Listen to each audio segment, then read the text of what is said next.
सभी प्यारे विद्यार्थियों, आशा करता हूँ आप सभी बढ़िया होंगे, मस्त होंगे, मन लगा करके पढ़ाई कर रहे होंगे।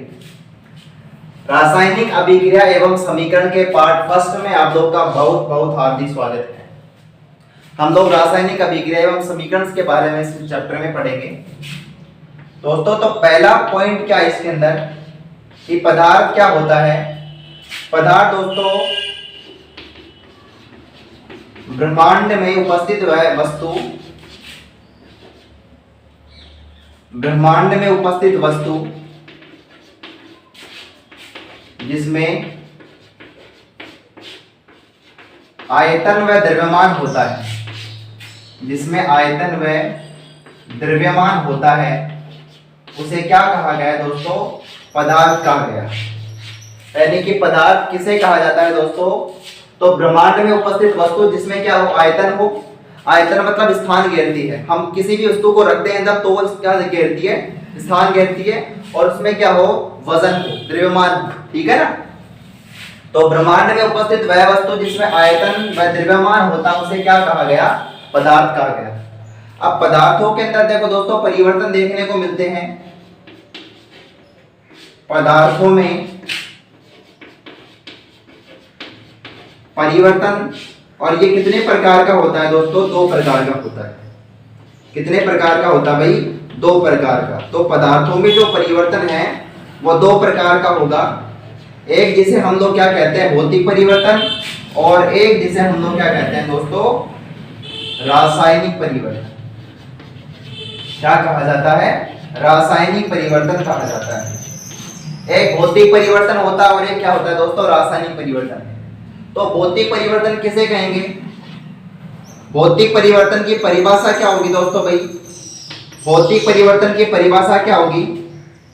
पदार्थों में होने वाला वह परिवर्तन, पदार्थों में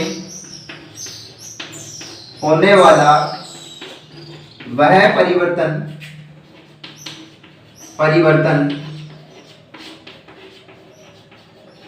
जिसमें उसकी भौतिक अवस्थाओं में परिवर्तन हो जाता है। भौतिक अवस्था का अर्थ क्या हो गया दोस्तों?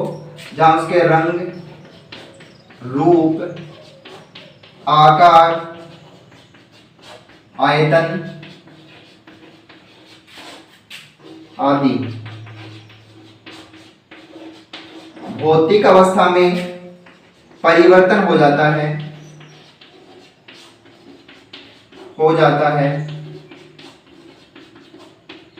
लेकिन रासायनिक संगठन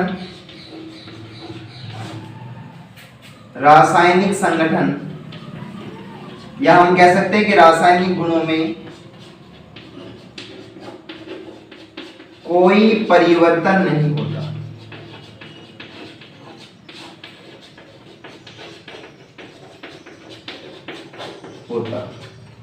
ठीक है दोस्तों, तो भौतिक परिवर्तन किसे कहा गया? भौतिक परिवर्तन किसे कहा जाता है? पदार्थों में होने वाला वह परिवर्तन जिसमें उसकी कौन सी अवस्था में परिवर्तन हो रहा है दोस्तों? भौतिक अवस्था में। कौन सी अवस्थाओं में परिवर्तन हो रहा है? भौतिक अवस्थाओं में परिवर्तन हो रहा है। जैसे रंग, रूप, आकार, आयतन आदि में क्या हो जाता है? परिवर्तन हो जाता है। लेकिन रासायनिक संगठन व रासायनिक गुणों में किसी भी प्रकार का कोई परिवर्तन नहीं होगा। ठीक है दोस्तों, तो ऐसे परिवर्तन को क्या कहा जाता है? भौतिक परिवर्तन कहा जाता है। जैसे हम लोग एग्जांपल पढ़े तो जल है।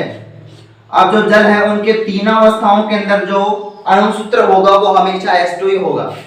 जल की तीनों अवस्थाओं में, चाहे जल ठोस अवस्था के अंदर हो, जल द्रव अवस्था के अंदर हो, और जल वाष्प अवस्था के अंदर हो, तीनों अवस्थाओं के अंदर जल कौन सी अवस्था में है दोस्तों? बर्फ अवस्था में भी अणुसूत्र H2 ही रहेगा। और इसको अगर लिक्विड में परिवर्तित कर दिया जाए तो भी इसका अणुसूत्र H2 ही रहेगा। और गैसीय अवस्था में भी इसका अणुसूत्र क्या रहेगा दोस्तों? H2 ही रहेगा। तो इस प्रकार इस पदार्थ में परिवर्तन तो हो रहा है, लेकिन इसकी केवल भौतिक अवस्थाओं में परिवर्तन हमें देखने को मिलेगा। रासायनिक संगठन व रासायनिक गुणों में किसी भी प्रकार का कोई परिवर्तन नहीं होगा। ऐसा परिवर्तन क्या होता है दोस्तों? भौतिक परिवर्तन होता है। रासायनिक परिवर्तन किसे कहेंगे? पदार्थों में होने वाला वह परिवर्तन जिसमें उसके रासायनिक संगठन व रासायनिक गुणों में परिवर्तन हो जाता है। ठीक है ना? किसमें दोस्तों? पदार्थों में होने वाला वह परिवर्तन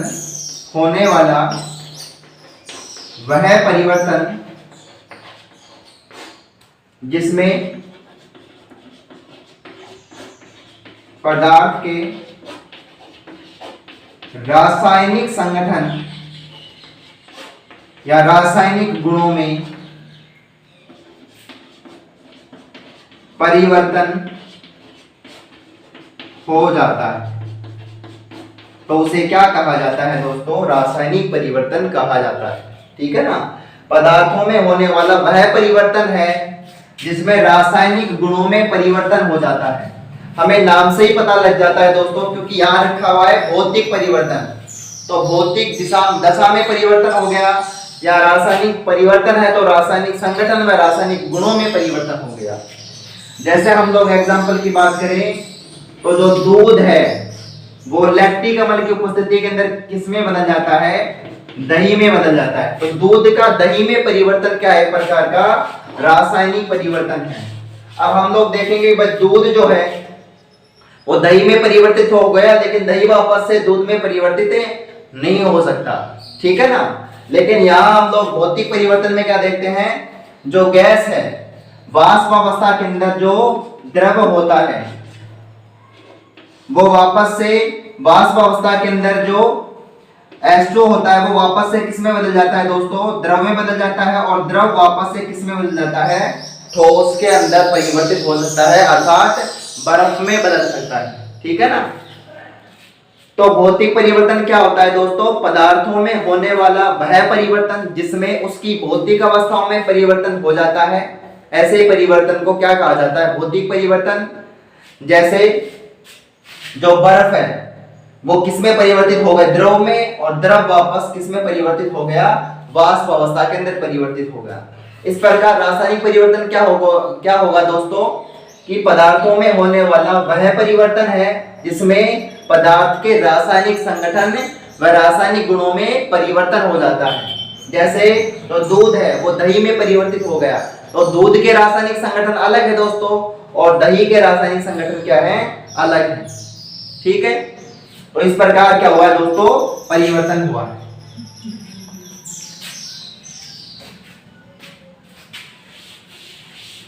अब भौतिक परिवर्तन और रासायनिक परिवर्तन में अंतर क्या होगा दोस्तों? हम लोग क्या देख रहे हैं भाई? हम लोगों ने भौतिक परिवर्तन और रासायनिक परिवर्तन के बारे में परिभाषाओं को तो पढ़ लिया, लेकिन अब अंतर क्या होगा भौतिक परिवर्तन और रासायनिक परिवर्तन में? एक तरफ हम लोग लिख देते हैं भौतिक परिवर्तन और एक तरफ रख देते हैं हम लोग रासायनिक परिवर्तन। रासायनिक परिवर्तन। अब देखो दोस्तों भौतिक परिवर्तन क्या होता है? भौतिक परिवर्तन में हमने क्या देखा? भौतिक परिवर्तन के अंदर उसकी भौतिक अवस्थाओं में परिवर्तन हो जाता है, तो यह परिवर्तन अस्थायी रूप से होता है। यह परिवर्तन जो है वो कैसे होता है दोस्तों? अस्थायी रूप से। स्थायी रूप से परिवर्तन नहीं होता। अब अस्थायी का मतलब क्या हो गया दोस्तों? जैसे अपन ने बर्फ को देखा कि बर्फ किस में बदल गई? द्रव के अंदर, और द्रव किस में बदल गया? वाष्प अवस्था में। लेकिन जब वाष्प को लो टेम्परेचर पर रखा जाता है तो वो द्रव में परिवर्तित हो जाता है, और द्रव को और लो टेम्परेचर पर रखा जाता है तो वो बर्फ में परिवर्तित हो जाता है। इस प्रकार क्या हो गया? अस्थायी रूप से परिवर्तन हो गया। अर्थात इसमें क्या होगा? ये अभिक्रिया दोनों दिशाओं की ओर चल रही है। बर्फ से द्रव बन गया और द्रव से वाष्प बन गया, तो अभिक्रिया दोनों दिशाओं में चल रही है ना। तो ये अभिक्रिया कौन सी होती है दोस्तों? उत्क्रमणीय अभिक्रियाएं होती हैं। कौन सी अभिक्रियाएं होती है दोस्तों? उत्क्रमणीय अभिक्रियाएं होती हैं। उत्क्रमणीय अभिक्रियाएं अर्थात वह अभिक्रिया जो दोनों दिशाओं में वह अभिक्रिया जो दोनों दिशाओं में संपन्न होती है, तो ऐसी अभिक्रियाओं को क्या कहा जाता है? उत्क्रमणीय अभिक्रिया कहा जाता है। ठीक है दोस्तों। अब यहां देखो दोस्तों, यहां पर क्या बना? दूध, और दूध से क्या बन गया था? दही। तो दूध से दही बन गया। क्या दही से अपन दूध बना सकते हैं? क्या नहीं बना सकते हैं ना। तो ये क्या हो गया? एक प्रकार से स्थायी परिवर्तन हो गया। कैसा परिवर्तन हो गया दोस्तों? स्थायी परिवर्तन हो गया। मतलब अब वापस दही से दूध नहीं बन सकता है। ठीक है ना। तो ये क्या हो गया भाई? दूध से दही में परिवर्तन एग्जांपल हो गया किसका? रासायनिक परिवर्तन का। अब हम लोग देख रहे हैं भाई कि दूध से दही बना, तो दही मतलब एक ही दिशा के अंदर अभिक्रिया संपन्न हो रही है नहीं भाई? दूध से क्या बन गया? दही बन गया। तो एक ही दिशा में अभिक्रिया संपन्न हो रही है। तो ऐसी अभिक्रिया को क्या कहा जाता है दोस्तों? अनुत्क्रमणीय अभिक्रियाएं कहा जाता है। कैसे अभिक्रिया कहते हैं? अनुत्क्रमणीय अभिक्रिया कहते हैं। ठीक है दोस्तों। कौन सी अभिक्रिया? वह अभिक्रिया जो केवल एक ही दिशा में संपन्न होती है, तो उसे अनुत्क्रमणीय अभिक्रिया कहा जाता है। ठीक है दोस्तों। ऐसी अभिक्रियाएं जो केवल एक ही दिशा में संपन्न होती हैं, ऐसी अभिक्रियाओं को अनुत्क्रमणीय अभिक्रिया कहा जाता है। एग्जाम्पल मैंने दिखाई दिया आप लोगों का, जैसे बर्फ द्रव में बदला और वाष्प में बदला। तो ये तो एग्जाम्पल किसका हो गया दोस्तों? भौतिक परिवर्तन का। इसके अलावा ये किसके परिवर्तन हो गए? रासायनिक परिवर्तन। इसके अलावा एग्जाम्पल दोस्तों, जैसे लोहे पर जंग लगना भी एक प्रकार का क्या है? रासायनिक परिवर्तन ही है। ठीक है दोस्तों। हाँ, आपके एनसीईआरटी बुक में दे रखा है अंगूर का किण्वन, अंगूर का किण्वन, और अंगूर के किण्वन से अल्कोहल का फॉर्मेशन होता है। ये भी क्या है दोस्तों? एक प्रकार से रासायनिक परिवर्तन ही है। तो हम लोग एक बार फिर से भौतिक और रासायनिक परिवर्तन के बारे में पढ़ रहे हैं। भौतिक परिवर्तन क्या होता है दोस्तों? पदार्थों में होने वाला वह परिवर्तन जिसमें उसकी केवल भौतिक अवस्थाएं अर्थात आकार, रंग, रूप, आयतन, घनत्व आदि में परिवर्तन हो जाता है। तो ऐसा परिवर्तन क्या कहलाता है? भौतिक परिवर्तन। और भौतिक परिवर्तन के अंदर जो उत्पाद बनता है वो स्थायी होता है, अस्थायी होता है दोस्तों। ठीक है ना। कैसा होता है? अस्थायी होता है। जैसे बर्फ से द्रव में परिवर्तन हुआ और गैस का निर्माण हुआ, तो इस प्रकार से परिवर्तन क्या होगा? अस्थायी होगा। ठीक है। भौतिक परिवर्तन के अंदर जो अभिक्रियाएं होती है दोस्तों, वह उत्क्रमणीय अभिक्रिया होती है। कैसी अभिक्रिया होती है? उत्क्रमणीय अभिक्रियाएं। उत्क्रमणीय अभिक्रियाओं का अर्थ क्या हो गया? वह अभिक्रिया जो दोनों दिशाओं में संपन्न होती है। ठीक है दोस्तों। ऐसी अभिक्रियाएं जो दोनों दिशाओं में संपन्न होती हैं, ऐसी अभिक्रियाओं को उत्क्रमणीय अभिक्रिया कहा जाता है। क्या कहा जाता है दोस्तों? उत्क्रमणीय अभिक्रिया कहा जाता है। रासायनिक परिवर्तन क्या होगा? पदार्थों में होने वाला वह परिवर्तन दोस्तों जिसमें उसकी केवल रासायनिक संगठन में परिवर्तन हो जाता है, ऐसे परिवर्तन को रासायनिक परिवर्तन कहा जाता है। और ये परिवर्तन कैसा होगा? स्थायी होगा। स्थायी आपने याद कर लिया ना एग्जाम्पल, ये कि दूध से दही बन गया, अब दही से दूध नहीं बन सकता, तो स्थायी हो गया ना। और एक ही दिशा में अभिक्रिया संपन्न हुई है, इसलिए कौन सी अभिक्रिया हो गई? ये अनुत्क्रमणीय अभिक्रिया दर्शाते हैं। ठीक है ना दोस्तों। तो अनुत्क्रमणीय अभिक्रियाएं क्या होती हैं? वह अभिक्रिया जो केवल एक ही दिशा में संपन्न होती है, ऐसी अभिक्रियाओं को क्या कहा गया दोस्तों? अनुत्क्रमणीय अभिक्रिया कहा जाता है। क्या कहा जाता है दोस्तों? अनुत्क्रमणीय अभिक्रिया कहा जाता है।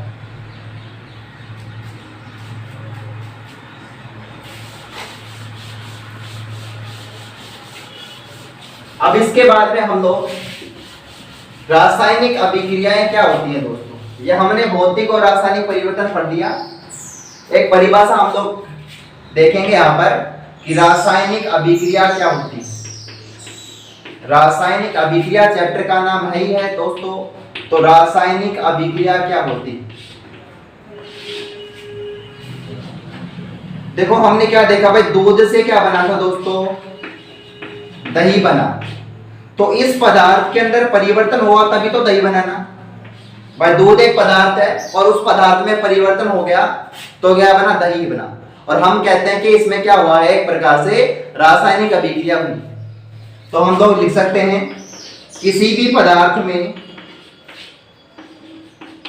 किसी भी पदार्थ में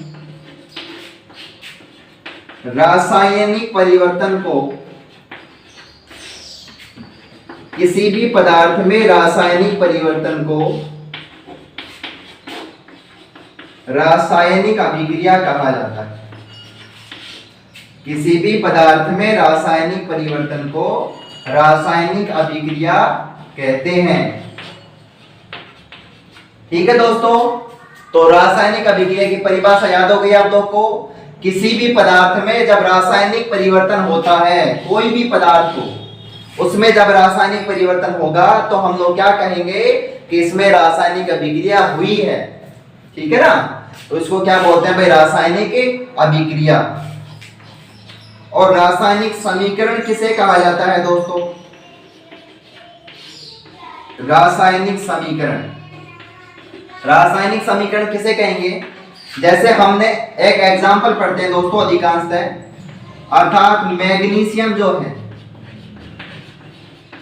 मैग्नीशियम है, उसकी अभिक्रिया ऑक्सीजन की उपस्थिति में करवाते हैं दोस्तों। किसकी उपस्थिति में करवाते हैं, ऑक्सीजन की उपस्थिति में करवाते हैं। ऑक्सीजन की उपस्थिति में, कि मैग्नीशियम की जो अभिक्रिया है वो ऑक्सीजन की उपस्थिति में करवाते हैं तो क्या बनता है दोस्तों, मैग्नीशियम ऑक्साइड बनता है। क्या बनेगा, मैग्नीशियम ऑक्साइड। मैग्नीशियम ऑक्साइड का निर्माण होता है। तो ये तो क्या है दोस्तों, एक प्रकार से रासायनिक अभिक्रिया है, रासायनिक अभिक्रिया है।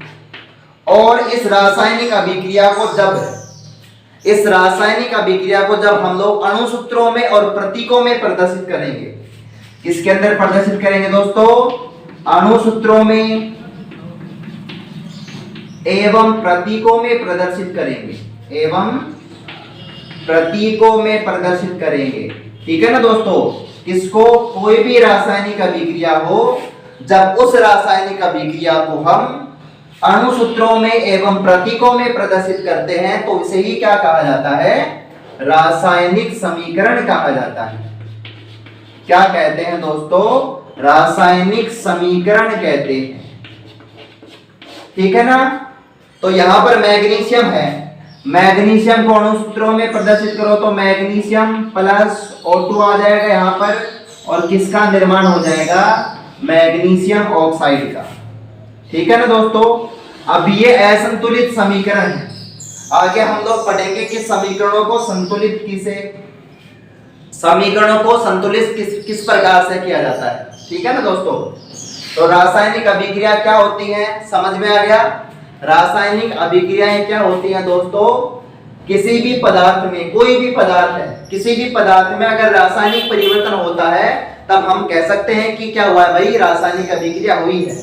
जैसे दूध में परिवर्तन हुआ और वो दही में बदल गया तो हमें पता लग गया कि भाई रासायनिक परिवर्तन हुआ है इसके अंदर। ठीक है ना, रासायनिक समीकरण किसे कहा जाता है, रासायनिक अभिक्रिया जैसे मैग्नीशियम है, ऑक्सीजन की उपस्थिति में अभिक्रिया करती है और मैग्नीशियम ऑक्साइड का निर्माण होता है। तो इस रासायनिक अभिक्रिया को, किसी भी रासायनिक अभिक्रिया को जब अणुसूत्रों में और प्रतीकों में प्रदर्शित करते हैं, अणुसूत्र मैग्नीशियम और ऑक्सीजन में प्रदर्शित किए तो किसका निर्माण हो गया भाई, मैग्नीशियम ऑक्साइड का। अब मैग्नीशियम ऑक्साइड का जो क्रियाकलाप है वो मैं आप लोगों को समझा देता हूं एक बार। मैग्नीशियम ऑक्साइड का क्रियाकलाप,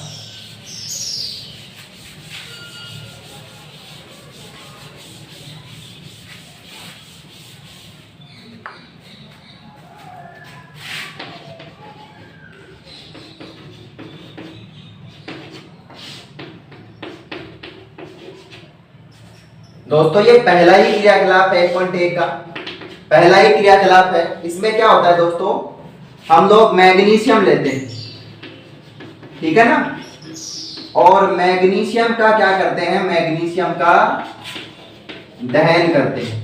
क्या करते हैं दोस्तों? मैग्नीशियम का दहन करता है। तो मैग्नीशियम के दहन के लिए क्या करते हैं अपन? एक मैग्नीशियम का रिबन लेते हैं 3 से 4 सेंटीमीटर लंबा। तो मैग्नीशियम का रिबन ले लिए और मैग्नीशियम के रिबन को ऑक्सीजन की उपस्थिति में जलाते हैं, तो जल करके एक श्वेत पदार्थ का निर्माण होता है जिसे क्या कहा जाता है? Magnesium oxide. लेकिन ये ध्यान रखा जाता है दोस्तों, जब मैग्नीशियम रिबन को जलाया जाता है तो मैग्नीशियम रिबन को जलाने से पहले उसको रेगमाल से साफ किया जाता है। अब रेगमाल से क्यों साफ करते हैं दोस्तों? क्योंकि मैग्नीशियम ऑक्सीजन की उपस्थिति में अभिक्रिया करके मैग्नीशियम ऑक्साइड की परत बन जाती है उसके चारों तरफ। मैग्नीशियम के चारों तरफ में मैग्नीशियम ऑक्साइड की परत बन जाती है, जिसके कारण उसका दहन आसानी से नहीं हो पाता। तो उसकी अशुद्धियों को पहले हटाया जाता है। हमने क्या किया दोस्तों? यहाँ पर मैग्नीशियम और मैग्नीशियम का दहन किया है किसकी उपस्थिति के अंदर? ऑक्सीजन की उपस्थिति के अंदर। किसकी उपस्थिति के अंदर दहन किया है दोस्तों? ऑक्सीजन की उपस्थिति में। और जब मैग्नीशियम का ऑक्सीजन की उपस्थिति में दहन करते हैं तो क्या बनता है दोस्तों? एक श्वेत रंग का पदार्थ बनता है जिसे क्या कहा जाता है? Magnesium oxide. क्या कहा जाता है दोस्तों? Magnesium oxide. तो इस मैग्नीशियम की जब अभिक्रिया ऑक्सीजन की उपस्थिति में होती है तो एक श्वेत रंग का पदार्थ बनता है जिसे क्या कहा जाता है? Magnesium oxide. तो ये कैसे कलर का होगा दोस्तों? श्वेत रंग। और ये ज्वाला के साथ जलता है। जिस ज्वाला के साथ में जलता है वो ज्वाला भी कैसी है दोस्तों? श्वेत ज्वाला। कैसी है दोस्तों? श्वेत ज्वाला के साथ में ये जलता है और श्वेत रंग का निर्माण होता है जिसे क्या कहा जाता है? मैग्नीशियम ऑक्साइड कहा जाता है। तो ये क्रियाकलाप पहला अपना पूरा हो गया, मैग्नीशियम ऑक्साइड का दहन। ठीक है, मैग्नीशियम का दहन। तो मैग्नीशियम का जब दहन किया जाता है तो यह श्वेत ज्वाला के साथ जलता है और इसमें श्वेत रंग के पदार्थ का निर्माण होता है जिसे क्या कहा जाता है? मैग्नीशियम ऑक्साइड कहा जाता है।